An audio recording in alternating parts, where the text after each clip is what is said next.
Ezequiel 37, ¿ya lo tienen?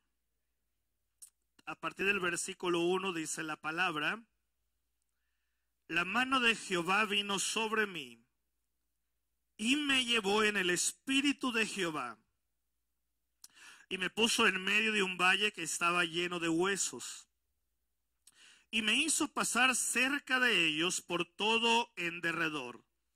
Y he aquí que eran muchísimos sobre la faz del campo, y por cierto, secos en gran manera. Y me dijo: hijo de hombre, ¿vivirán estos huesos?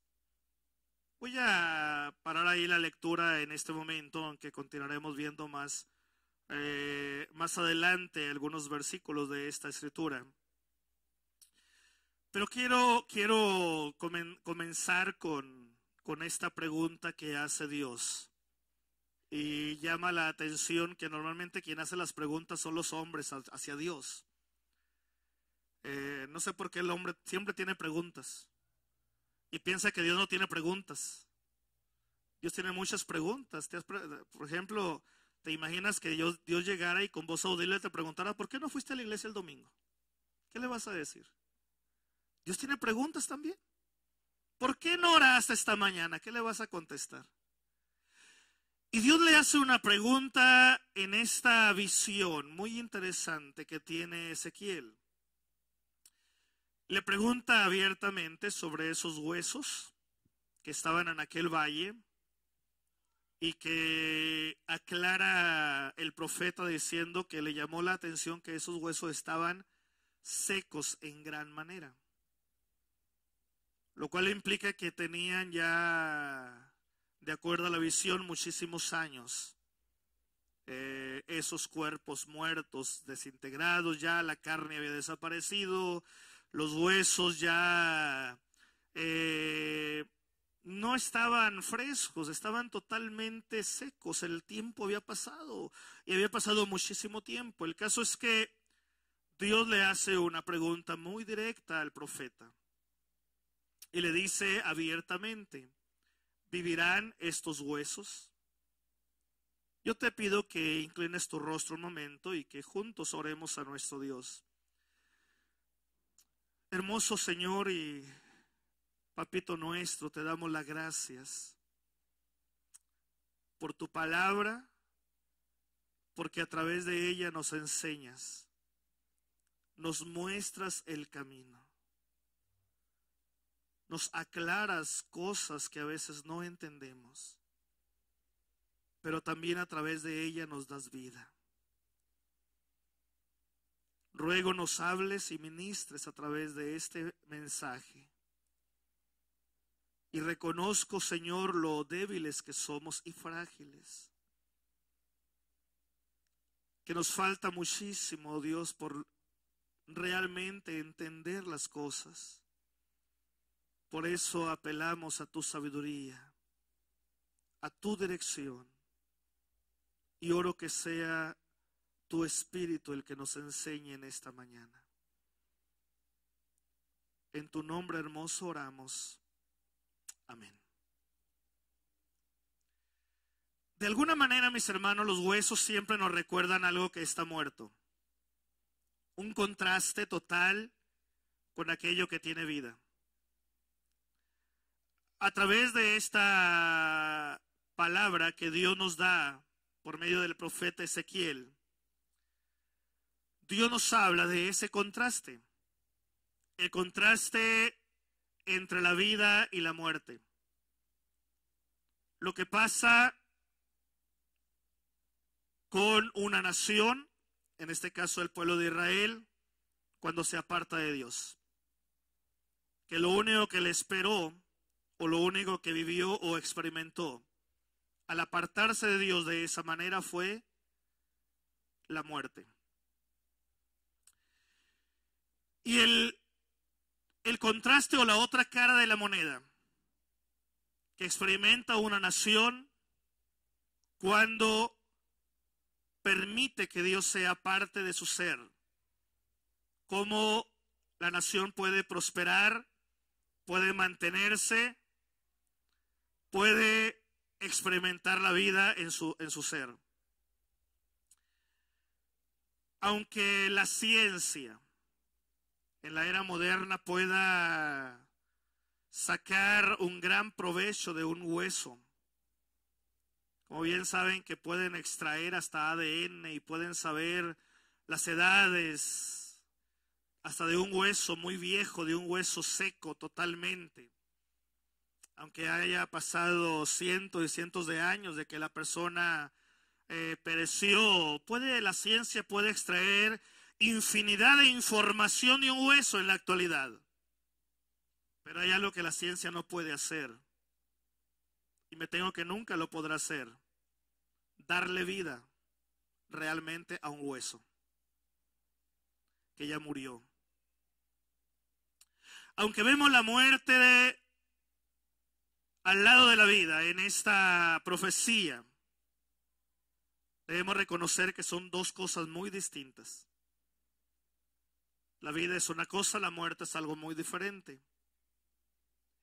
Las dos son un gran misterio.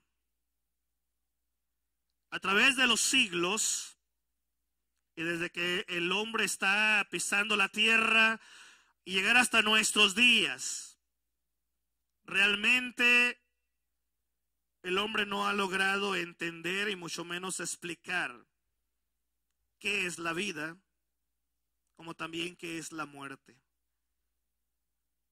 No se logra entender al todo. A través de la profecía de Ezequiel vemos que la muerte, mi hermano, mi hermana, arremete contra todos, desde los animales, todo lo que tiene que ver con la creación, pero lo que nos interesa en este caso en particular es el ser humano. A través de los años he escuchado y he leído infinidad de libros y artículos y he escuchado infinidad de predicaciones que tratan de explicar la profecía de los huesos secos.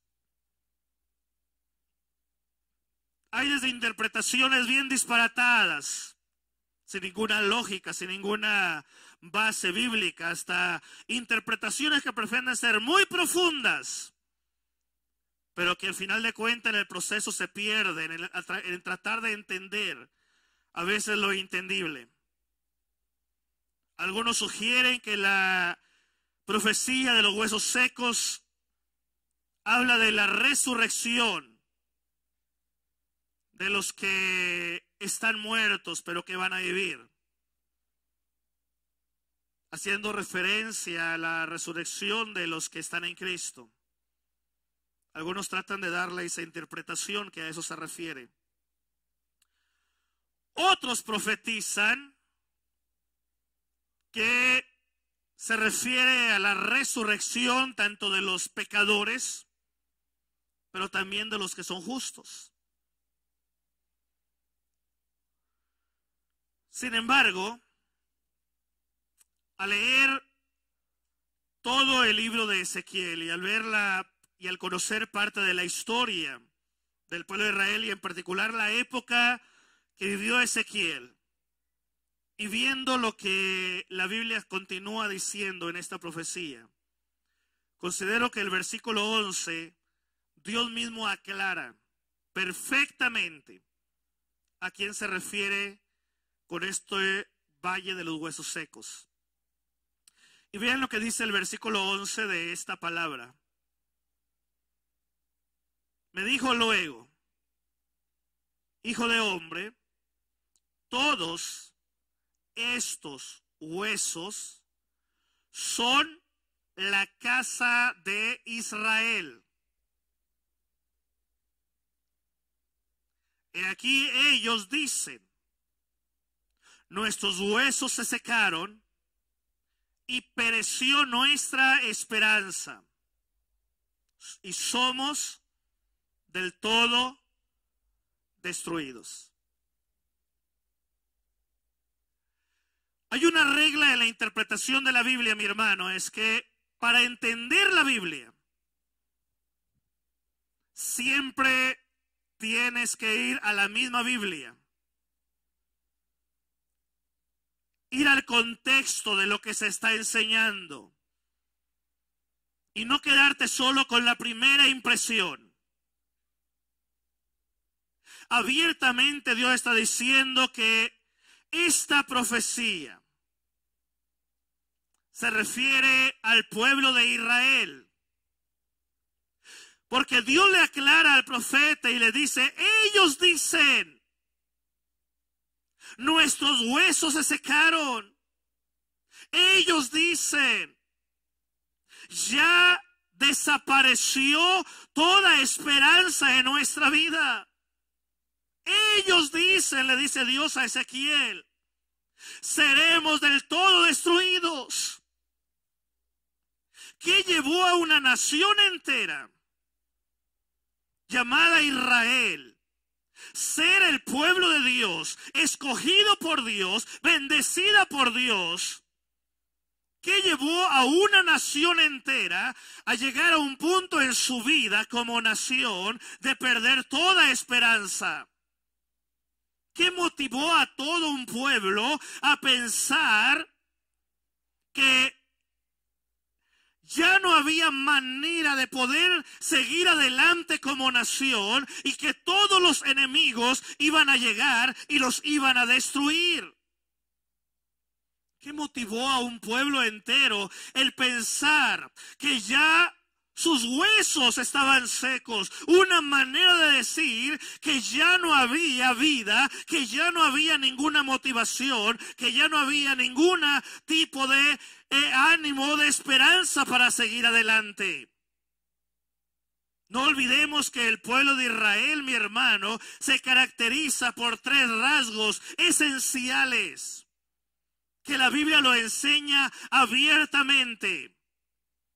Los 3 tienen que ver con bendición. El primer rasgo del pueblo de Israel es que Israel recibió bendiciones universales.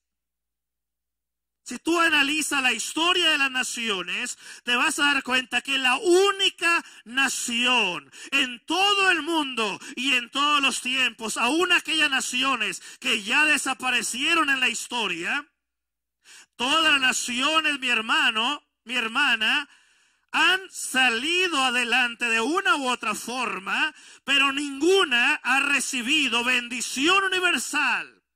Solo el pueblo de Israel.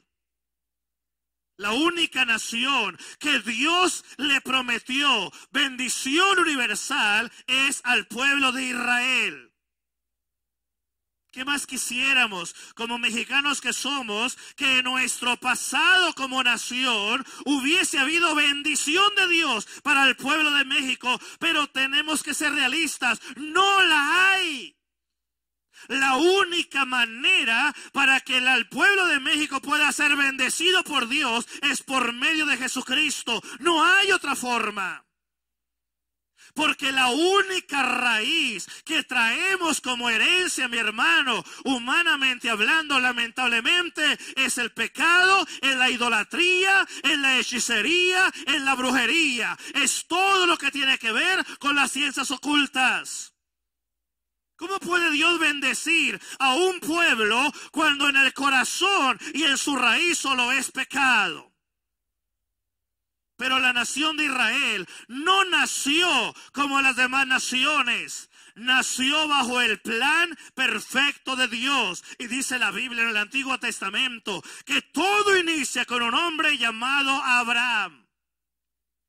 Y a través de ese hombre Dios le dijo, vete de tu tierra, vete de tu parentela a la tierra que yo te mostraré.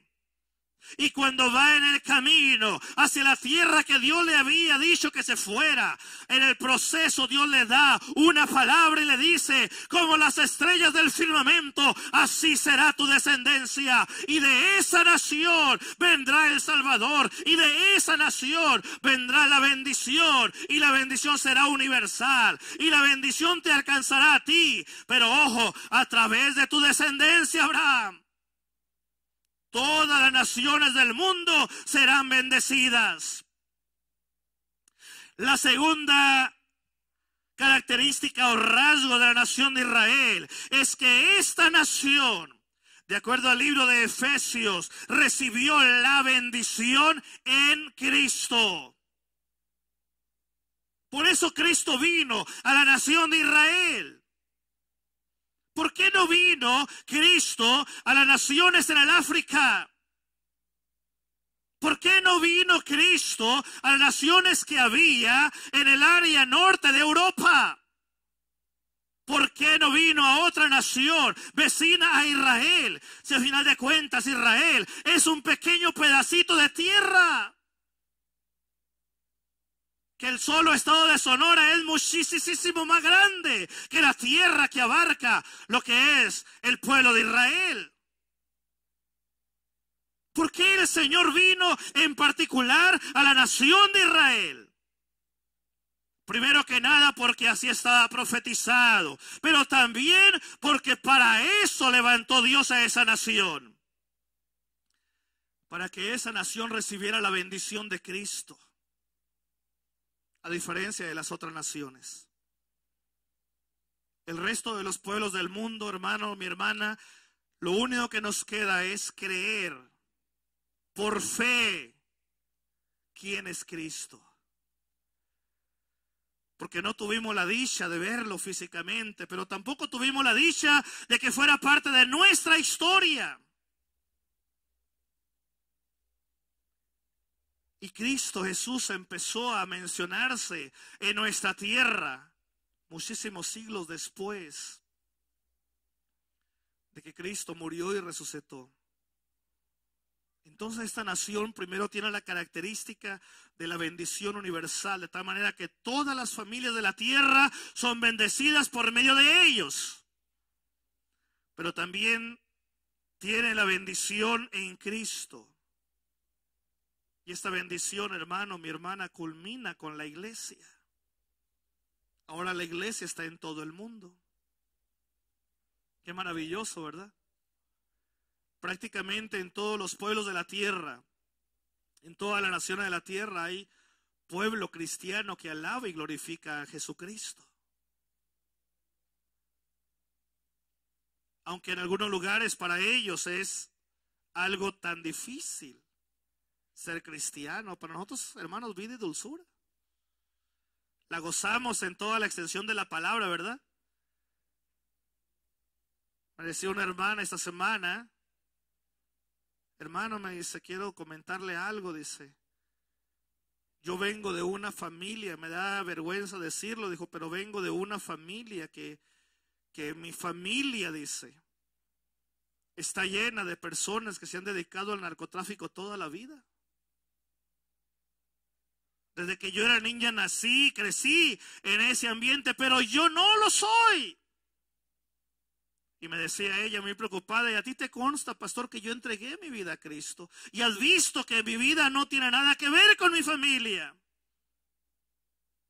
Pero por alguna razón, siempre que voy a la iglesia, me decía, el templo me da miedo. Entro a la iglesia y me da miedo que de pronto entre alguien con una arma y empiece a dispararle a todos los cristianos.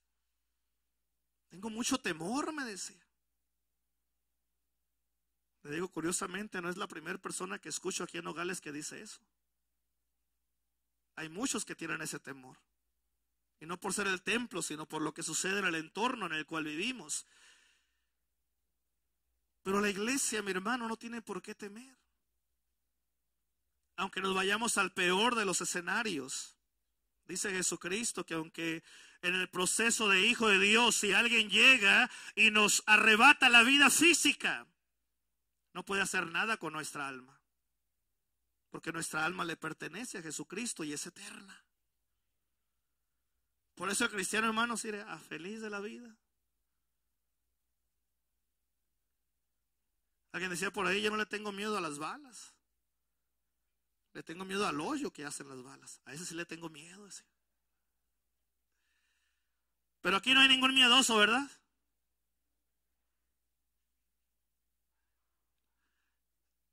La tercera característica del pueblo de Israel, mi hermano, es que las bendiciones que Dios les dio a ellos son bendiciones inmutables. Bendiciones que son eternas, pero al mismo tiempo no cambian para nada con el paso del tiempo. Por algo dice el salmista que oremos por la paz de Jerusalén. ¿Saben ustedes que me he encontrado a cristianos y tristemente me he encontrado a predicadores que sienten un rechazo hacia el pueblo judío? Digo, qué ignorantes son de la palabra. Hay un movimiento a nivel mundial antisemita total. Un rechazo hacia el pueblo de Israel. Sin darse cuenta que por la gracia de Dios ahora nosotros, por los méritos de Jesucristo, somos el Israel espiritual. No somos judíos de nacimiento, pero sí somos el Israel espiritual por medio de la fe. Las bendiciones que Dios le dio a Israel, que a través de la nación de Israel todas las familias de la tierra serían bendecidas, son las bendiciones que Dios te da a ti desde el momento que entregas tu vida a Jesucristo. La palabra que Él te da es que a través de ti muchas naciones, muchas familias, muchas personas serán bendecidas por Dios por medio de ti. Lo he dicho inclusive en otras ocasiones. Un ejemplo tan sencillo. Y aclaro que hay infinidad de ejemplos, pero solamente un ejemplo tan sencillo. Cuando tú llegas a un restaurante a comer, yo no sé si te has percatado, tú puedes ver el entorno físico, pero si pudieras ver el entorno espiritual, tú mismo te ibas a sorprender de lo que pasa en el lugar. Nada más esta semana me invitaron en 2 ocasiones a comer a una taquería ahí. Las 2 veces cuando llegamos al lugar donde me invitaron a comer, cuando llegamos al lugar había unas 5 o 6 personas comiendo, y cuando menos pensamos, cuando íbamos terminando de comer, el lugar estaba a reventar de comensales allí. ¿Ustedes creen que eso es casualidad? Aún en las cosas más insignificantes, mi hermano, al igual que el pueblo de Israel recibe la bendición de Dios para que a través de ellos las naciones enteras sean bendecidas, de la misma manera el cristiano recibe la misma palabra dada por el Señor. A través de ti, todos los que te rodean son bendecidos. Hace años, en una iglesia que pastoreaba, mientras era pastor de esa iglesia, teníamos muchos conflictos con algunos vecinos del templo. Nos hacían la vida imposible. Agarraban los picayelos, hermano, y le tronaban las llantas de los carros a los hermanos a la hora de la reunión. Deja tú que le tronara nada más una, a veces eran las 4 al mismo tiempo. Agarraban no sé qué fichas de soda, no sé qué hacían, pero agarraban los carros de los hermanos y los empezaban a tallar mientras estábamos en la reunión. Nos hacían la vida imposible. Y nosotros orando a Dios. Hasta que un día el Señor de alguna manera proveyó otra propiedad mucho más grande y nos cambiamos de lugar y empezamos en un nuevo lugar, en un templo grande, a gozarnos y alabar el nombre del Señor. ¿Saben qué me decían los mismos vecinos que nos hacían daño? ¿Qué me decían después? Pastor, ¿por qué nos hace esto? No habrá manera de que regresen y tengan otra vez las reuniones aquí. Desde que la iglesia se fue de aquí, todo está mal en el barrio. Ahora sí se percataron de que ocupaban a la iglesia ahí. Imagínate una ciudad de Nogales sin iglesias cristianas en medio de las calles de la ciudad. Hermano, mi hermana, las bendiciones que circulan en la ciudad, te lo garantizo, la única razón por la que vienen es por la gracia de Dios. Y sucede porque hay pueblo de Dios en esas calles, en esos barrios, en esos cerros.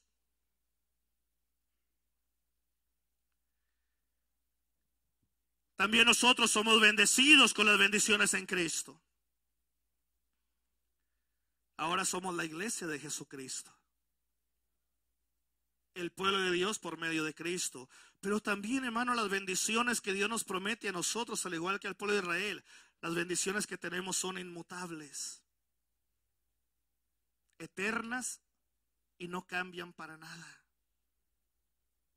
Dios se mantiene en su palabra. Entonces, cuando Dios hace la pregunta, ¿vivirán estos huesos? Ahora entienden que se refiere al pueblo de Israel, por lo que Dios aclara en el versículo 11. No tratemos de darle interpretaciones a la Biblia que no dice. Dios se refiere a su pueblo Israel, que por alguna razón en la etapa de su vida llegó un momento donde perdió de vista las bendiciones esenciales que Dios le había dado como pueblo, y ellos pierden su relación con Dios, y al perder la relación con Dios empezaron a perder de enfoque las bendiciones de Dios, y al perder las bendiciones de Dios, hermano, de su vista, empezaron a experimentar la depresión, empezaron a experimentar la falta de esperanza, empezaron a experimentar el temor a ser destruidos. Si una nación a través de los siglos ha sufrido el intento de exterminio, ha sido la nación de Israel. Por algo están dispersos por todo el mundo, pero sigue siendo la nación de Israel. De hecho, de acuerdo a las estadísticas que hay tanto de la Biblia como de algunos libros muy antiguos del pueblo de Israel, con las estadísticas actuales de la nación de Israel, llama la atención que los judíos que viven en Israel ahora son, hablando de población, de números, son muchísimos más los que actualmente viven en Israel que los que vivieron en toda la historia de Israel en esa tierra. Y todavía hay muchos judíos alrededor del mundo. Y la profecía dice que van a volver a Israel. Toda la nación estará en Israel. El caso es, mi hermano, que Dios le da un mensaje muy claro al pueblo de Israel a través del profeta Ezequiel. Y Dios le dice abiertamente a través del versículo que estamos leyendo aquí en la palabra. Cuando el Señor hace la pregunta, y verán esos huesos, versículo 3, y dije, Señor Jehová, tú lo sabes. Porque si alguien sabe todas las cosas, ese es Jehová de los ejércitos. Me dijo entonces, profetiza sobre estos huesos y diles, huesos secos, oíd palabra de Jehová. No olviden que esta es una visión que tiene el profeta. Y en la visión Dios le dice, predícales, profetízales a esos huesos y dile, huesos secos. Esa palabra es para Israel. Huesos secos, Israel, que te ha secado, que has perdido la esperanza, que estás lleno de temor. A ti te digo, escucha la palabra que viene de Jehová. Porque lo único que puede dar vida, mi hermano, es la palabra de Dios. Una familia que está seca por el pecado, seca por la avaricia, seca por la depresión, seca por la enfermedad o seca por alguna razón, la falta de perdón en el corazón. La única manera de que esa familia vuelva a revivir, vuelva a tener vida, es que escuche la voz de Dios. Cuando era joven, gracias a Dios todavía me acuerdo de eso. Pero cuando era un jovencito yo predicaba la palabra y estaba fundando una nueva iglesia. Y andaba el flaquito de Joel calle por calle tocando puertas todos los días. Y recuerdo que llegué a un hogar. Eran como las 10 de la mañana. Llego y toco la puerta con la intención de llegar y decirle: soy cristiano y vengo con el anhelo de orar por ustedes y de traerles una palabra de bendición para ustedes. La puerta estaba abierta de par a par y yo estoy tocando. Nadie salía. Hasta que un vecino se acerca y me dice: pastor, me dijo, porque acababa de estar con él en su casa. Pastor, dice, ahí están adentro, pásale con confianza. Bueno, pues paso con confianza. Lo que vi, hermanos, yo creo que es el cuadro más triste que yo he visto en mi vida. Una familia de unos 6 o 7 integrantes, todos. El hijo más pequeño tendría unos 3 o 4 años de edad. Todos estaban totalmente drogados. Todos. Cuando yo entré a esa casa y vi el cuadro, los niños drogados, los padres drogados totalmente. Cuando había aquella madre delgada en extremo, donde todavía en su brazo tenía la liga puesta y tenía todavía ahí clavada la aguja.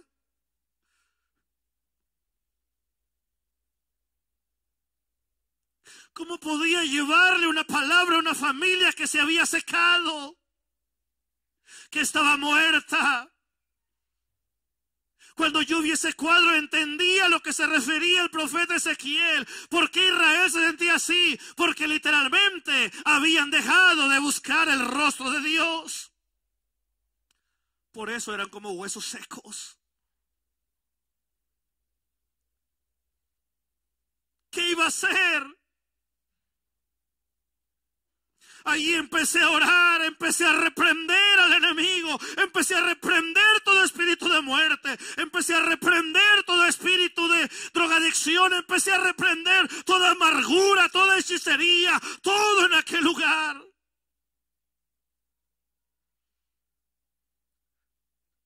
Ese día comenzó un proceso de no dejar a esa familia por ningún motivo en el abandono.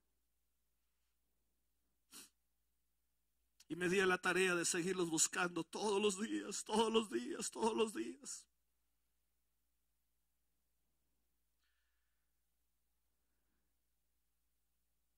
Entonces comprendí lo que Dios le dijo a Ezequiel: profetice sus huecos secos. Porque solo si escuchan la voz de Dios van a volver a vivir. Para la gloria de Dios. Y no significa que yo hice algo extraordinario, porque no es verdad. Quien hizo la obra es Dios. Para la gloria de Dios. Meses después tuve la dicha de bautizar a ese matrimonio. De bautizar a los 2 hijos mayores. Tuve la dicha de ministrar en los 15 años de una de esas pequeñitas que cuando le conocí estaba totalmente drogada. Y para la gloria de Dios, esa familia, después de más de 20 años, siguen firmes en la vida cristiana. Ese niño pequeño de escasos 4 años de edad que también estaba drogado. Y permítanme comentarlo de esta manera: doy la gloria a Dios, porque ese pequeño niño ahora es un pastor en la ciudad de Hermosillo. No pertenecen a nuestra iglesia, pero eso no es lo importante. Lo importante es que pertenecen al reino de Dios. La única manera para que haya vida en huesos secos es que se les profetice la palabra. Para que ellos puedan escuchar la voz que da vida.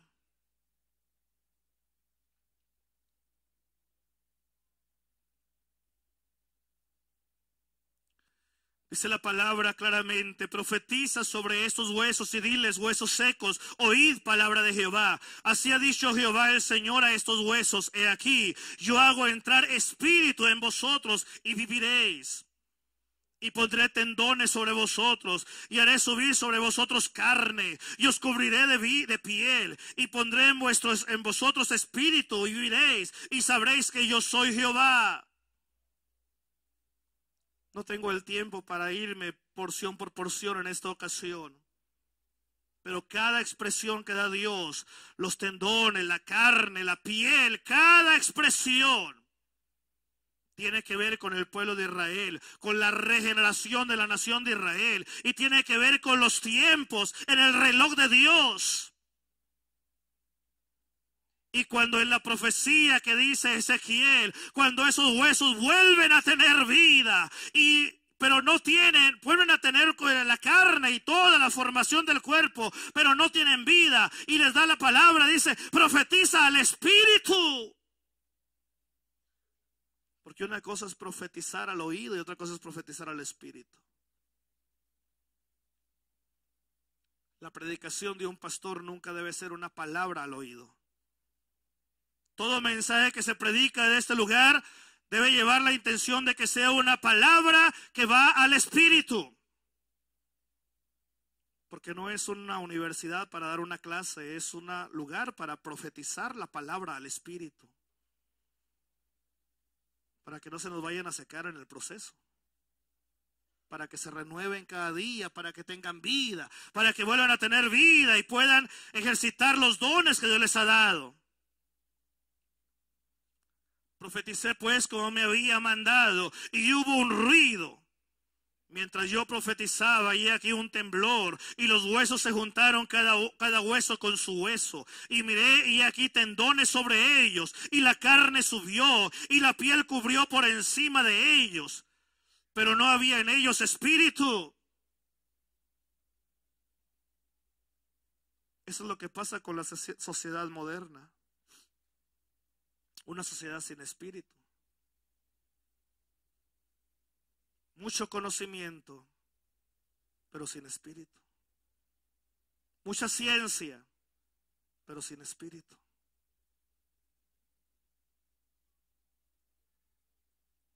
No hay vida. Dice la Biblia: están muertos en sus delitos y pecados.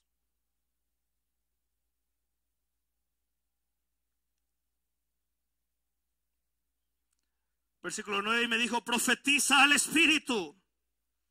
Profetiza, hijo de hombre, y di al Espíritu: así ha dicho Jehová el Señor, Espíritu, ven de los cuatro vientos y sopla sobre estos muertos y vivirán. Y profeticé como me había mandado, y entró espíritu en ellos y vivieron. Y estuvieron sobre sus pies un ejército grande en extremo. De acuerdo a la profecía de Ezequiel, cuando uno analiza juntamente con la profecía de Daniel, con la profecía de Zacarías, con la profecía de Ageo, cuando uno ve el entorno profético, se da uno cuenta que esta palabra, en particular el versículo 10, se cumplió el mismo día que la nación de Israel fue reconocida como nación, que de eso no hace muchos siglos atrás.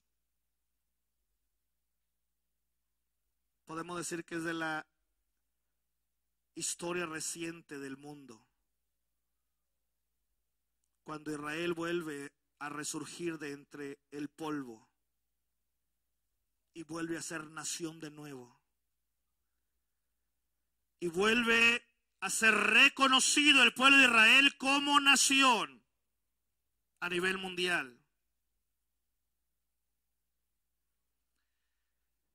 No voy a entrar en esos temas ahora porque son muy profundos y muy largos, pero sí quiero concluir en esta mañana con lo que dice el resto de esta palabra, partiendo del versículo 11 que ya leí, lo vuelvo a leer. Me dijo luego: hijo de hombre, todos estos huesos son la casa de Israel. He aquí, ellos dicen: nuestros huesos se secaron y pereció nuestra esperanza y somos del todo destruidos. Por tanto, profetiza y diles: así ha dicho Jehová el Señor: he aquí yo abro vuestros sepulcros, pueblo mío, y os haré subir de vuestras sepulturas, y os traeré a la tierra de Israel, y sabréis que yo soy Jehová. Cuando abra vuestro sepulcro y os saque de vuestras sepulturas, pueblo mío, y pondré mi espíritu en vosotros y viviréis, y os haré reposar sobre vuestra tierra, y sabréis que yo Jehová hablé y lo hice, dice Jehová. ¿Por qué Dios le vuelve a dar la vida al pueblo de Israel? ¿Saben cuándo empezó la verdadera decadencia del pueblo de Israel? Ayúdame, Aldo. Israel históricamente siempre tuvo altos y bajos, ¿verdad? Épocas donde buscaban el rostro de Dios y Dios los bendecía. Y épocas donde se olvidaban de Dios y venía juicio sobre ellos. Pero esos altos y bajos no pasaban de cierta cantidad de años.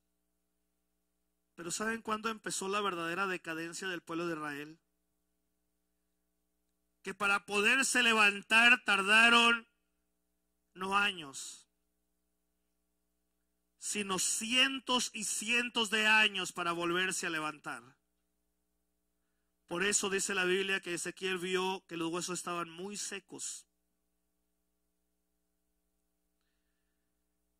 La decadencia real, total de Israel comenzó el día que la multitud empezó a exigir a las autoridades que condenaran a muerte a Jesús.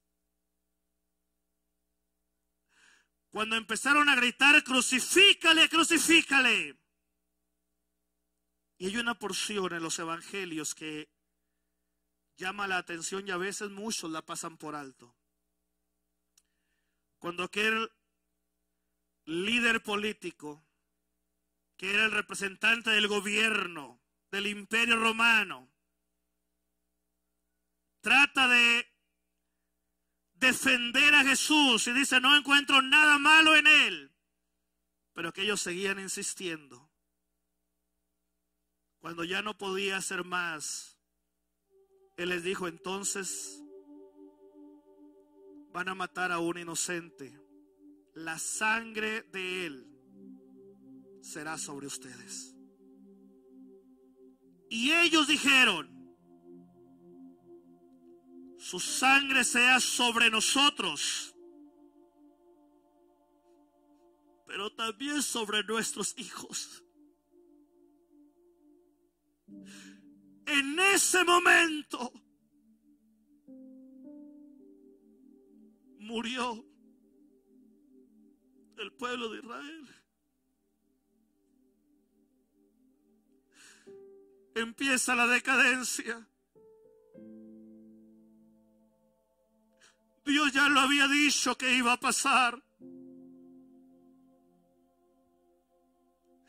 Y en su misericordia, a través del profeta Isaías, habla de que la venida de Jesucristo sería una bendición para el mundo entero, pero que su propio pueblo no lo iba a recibir.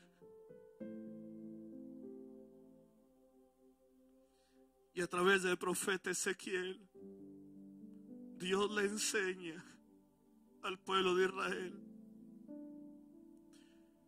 que abandonó a su Dios, menospreció a su Salvador y empezó el proceso de decadencia. Pero en su misericordia les dice: pero no los voy a dejar en la sepultura, les volveré a dar vida. Y Dios lo cumplió.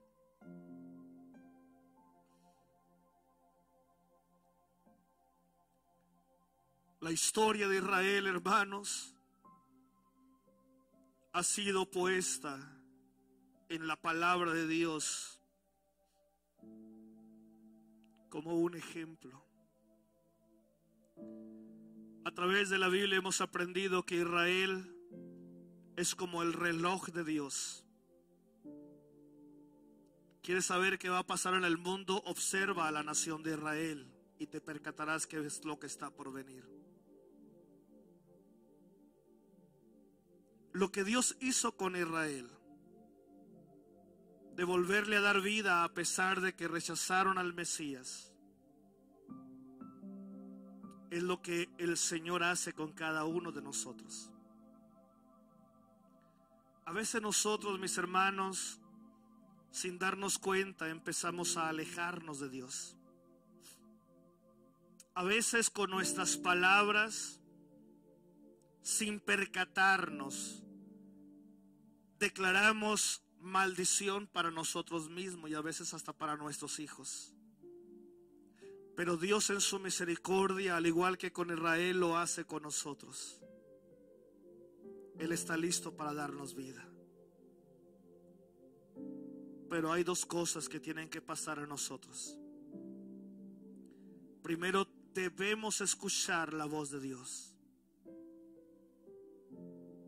Pero también debemos permitir que nuestro espíritu escuche la voz de Dios, para que haya verdadera vida.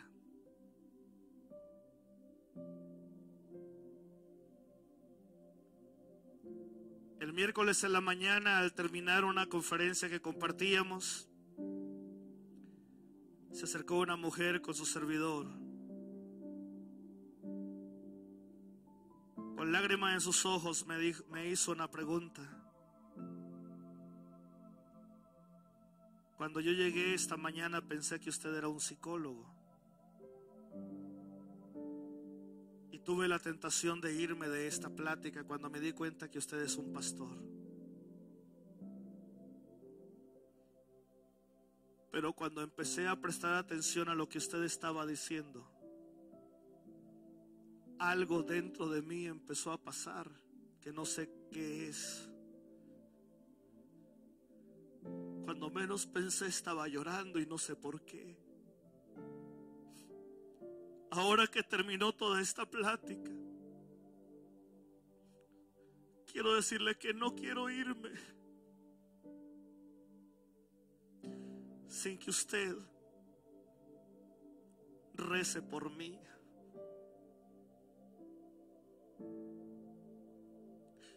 Ahí mismo, en aquel lugar, poner mi mano sobre ella, orar a Dios por ella y bendecirla. Cuando terminé de orar, ella me dijo: yo soy una mujer que ha sido muy infeliz.